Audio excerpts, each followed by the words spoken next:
Hello, my friends. Good Erev Shabbos. Happy Friday, followed by a beautiful, wonderful, uplifting, and inspirational Shabbos Kodesh. This Shabbos, we are a little bit over a week before the most momentous day in Jewish history, the most momentous day in world history. And that is the holiday of Shavuos, which is a week from Sunday, when we celebrate the greatest gift given to the Jewish people, and therefore the greatest gift given to mankind. Because as we know, all the laws of morality and ethics come from our Torah. The secular world will call it the Bible, or the non-Jewish world will call it the Bible, the Old Testament. It's our Torah. And I think it's amazing that this week's Parsha, as we get closer to Shavuos, I've always mentioned that the weekly Parsha has something to do with what's coming up. It says, Im Bechukosi telechu, if you will go according to my statutes, Ves mitzvosai tishmoru, and you will guard my commandments, Vasisamosam, and you will do them. V'nasati gishmeichem b'itam, I will make it rain in its proper time. V'nasna haaretz yivula, and the land will produce its produce. V'etz hasad yitin perio, and the trees will give off their fruits. If we keep God's statutes and His commandments. So my first question is, what's the difference between a statute, a chok, and a commandment, a mitzvah? What we're always taught is a chok is a commandment that we don't understand. There are mitzvahs that make absolutely no sense to us because we have a limited human understanding, and we do it because we are servants of God. But another idea of a chok is the idea of studying Torah.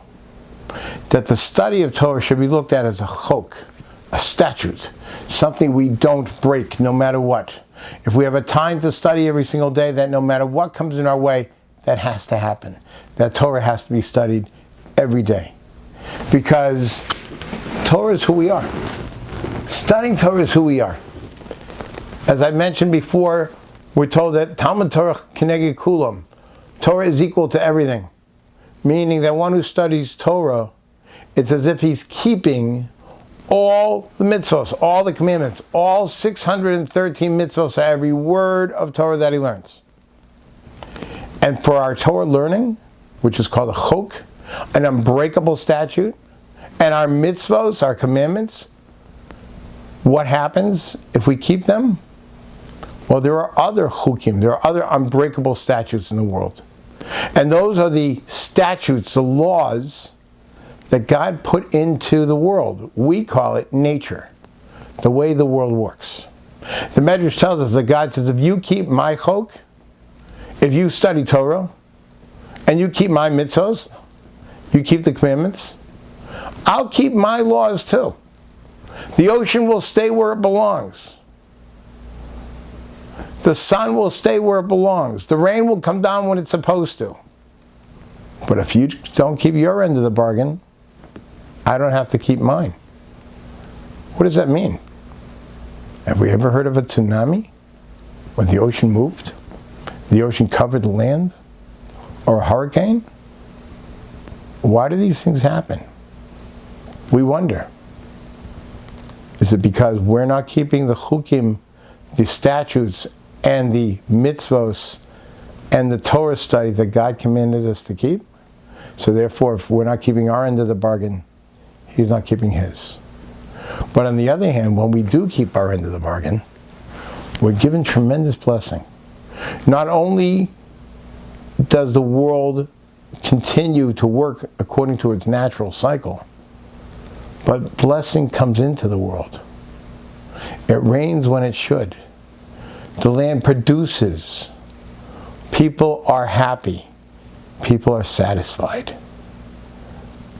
But when we're not doing what we're supposed to be doing, then things run amok.